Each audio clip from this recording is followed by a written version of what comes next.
Hello everybody, it's me, the Real Local Maniac. I'm back again with another 8-Bit Wars. Now today's 8-Bit War, as you can see, is the classic game, Barbarian, the Ultimate Warrior. Now this is probably one of my favourite 8-bit slash 'em up, probably one of my favourite 8-bit games ever. And today's 8-Bit War is going to be slightly tough because I pretty much like all three versions.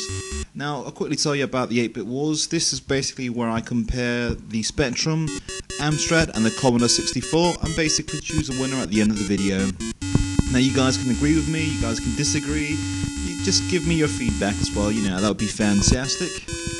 Right guys, just to let you know as well, I'll be doing loads more 8-Bit Wars this month because basically I've got 3 weeks off work and I've got a little bit more time to do these things.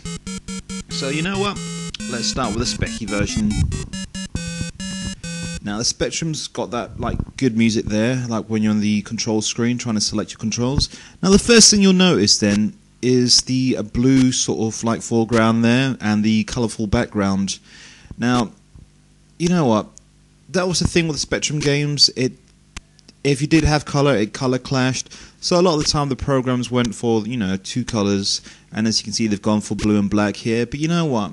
You can actually see what's going on there because the sprites are really large, they're really nicely animated, and yeah, they move around pretty good as well. Now, most of you will remember the famous cassette inlay of Barbarian, which featured Wolf from Gladiators playing Barbarian, and also Maria Whittaker playing the role of the princess. Now, that alone basically made me want to get the game because the cassette inlay was fantastic. And then when I finally did get to play this game, it turned out to be one of the best sort of slash 'em ups, beat 'em ups ever. Now the first thing I want to point out, one of the main things that are different on this game, apart from the graphics, is the computer opponent there. Now, on the Spectrum version, basically it's the same guy you fight again and again. Oh, he's got a mask, so it's a different opponent basically. But on the other versions, you'll find out that it's they've got different skin colour, or they've got different costumes, or different colour costumes I should say. Now it's got two levels here. It's got this one where you're in the throne room and then in the courtyard. The same thing goes for the Commodore 64, and on the Amstrad unfortunately you're stuck with the one level there. Now what I did like about this game it's just the simplicity of it all. I love the way you could just do moves. You could just pull out moves just out of anywhere. It was just one joystick, one fire button. Anyway, now we've moved on to the Amstrad here. Now the first thing you'll notice as well is how beautiful this game looks. Actually, before I go on about anything more like that, let me quickly tell you about the point system and how you can actually win. Now you've got those 6 red dots at the top of the screen there. Every time you hit your opponent, some of the little dots just disappear there. And also when you hit them, wow, look at that. Decapitation. And I love that. It looks extra gory on the Amstrad version. And I used to love doing that move. That one move could change the whole tide of the fight. It just, you could be sort of beating the crap out of someone, and then they just chopped off your head and then you lost. It was well annoying when it happened.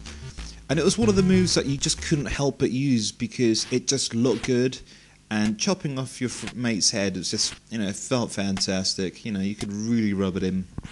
Alright, let's quickly go to the graphics on this. Now, the graphics on this, the sprites are a lot smaller, but they're still nicely animated there. But the main difference is how beautiful this game actually looks, the amount of colour. I mean, look at the background there. You've got blues, purples, reds, and, it does look amazing. Now, the sound effects, I think, actually sound a little bit better than the Spectrum version. Now, this has got something in common with the Commodore 64 version. It is when your swords sort of clash against, each other, it sounds like a metally sound. I'm just going to see if I can try and do that. And that's something that was sorely missed from the Speccy version, and that was that sound I was going on about then. But look at the goblin there as well. Just the colour they've used there. It's like, what, 2 different shades of green? It just looks fantastic, this version. How sad am I in pointing out the 2 shades of green on the goblin there. But this game was just, I don't know, way ahead of its time, especially with the whole fatality thing. Completely did it before, Mortal Kombat did it. Now, I wasn't a big fan of Barbarian 2. It did have a sequel. A third game was meant to be made, but unfortunately that never got sort of done, unfortunately. But the second game I'm not too keen on, but I'll save that for another 8-Bit Wars. Now, talking about the 8-Bit Wars, I've got loads of 8-Bit Wars planned. I've got Rampage, I've got Rainbow Islands, I've got Robocop, Target Renegade, eSWAT, which I'm going to do for Guru Larry. But yeah, guys, I mean, like I said before, the Amstrad version here, as you can see, it's only got the one level, it's got the throne room. But when a game looks this good, it doesn't really matter. I mean, the game's all about like the gameplay. And that's why I'm finding this particular 8-Bit War kind of hard to judge. I know a lot of you guys there think I'm a bit of a Specky fanboy, but the truth is I actually owned all 3 machines, and I want to try and call it straight down the middle. I want to just basically just say like which one is actually the best version. Look at that, that's awesome. Right, now this is a Commodore 64 version. Now the Commodore 64 version has your typical Commodore 64 sort of faded out colour, but you know what, I'm not going to knock it. It may not be as brightly coloured as this, as the Amstrad, but its gameplay is still there. Now guys, as well, I want to quickly tell you what I've been up to as well. The other night I went out drinking with Phil from the 1 Hour Monthly podcast show, and we also invited Swaney, Swaney 101, and we all got nicely drunk, and Swaney actually filmed us. So you know what I'm going to do, once I've uploaded this 8-Bit War, I'm also going to upload that little drunken night out. I had a fun time, it was good to meet Swaney, and yeah, feeling a little bit hungover still. Right, so anyway, back to the review. Now this Commodore 64 version, I love that music. That music just really adds loads of drama to the game. It really just, I don't know, makes it feel somewhat more epic. And there's the Maria Whittaker character, the princess, just leaning over there. Now I love the sound of that sort of, when the swords clash there. It just sounds really good. Now the sound effects as well, when you're swiping away, does sound even better than the other 2 versions. But again, like I said, it's going to be hard to sort of like, oh look at that, decapitate him again. It is going to be hard because all 3 versions play very similar. Now when I tend to do the 8-Bit Wars, I normally find that one version stands out more than the other versions.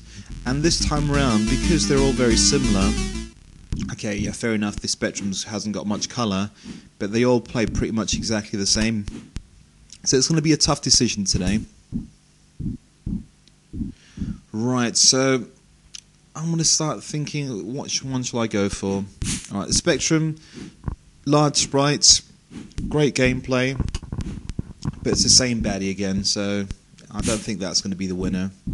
It's going to have to be between the Commodore 64 and the Amstrad. Now the Commodore 64 has got like amazing sound, and the music when it does play, it does sound phenomenal, and it's got 2 levels. And the Amstrad, okay, fair enough, the Amstrad graphics are even better than the Commodore 64. There's just so much detail there, and it just looks a lot more polished. It's going to be a tough decision, guys, but you know what I'm going to go for? I think I'm going to go for the Commodore 64, actually, just because of the extra sound effects, the clash of the swords, the music, and it's got the extra level. Anyway, guys, the Commodore 64 is a winner. I'll see you next time. Goodbye.